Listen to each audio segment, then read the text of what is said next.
there, pluckers, Arthur Sawfingers again with you with hopefully another interesting oldie for you. This one all the way back to the early 60s, and of course the classic song Apache from the Shadows. Okay, so this is just an experiment for me. I've got myself a looper pedal.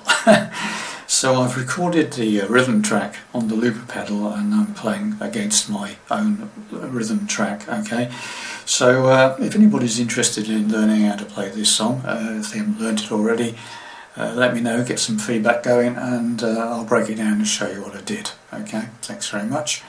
Hopefully see you in the lesson.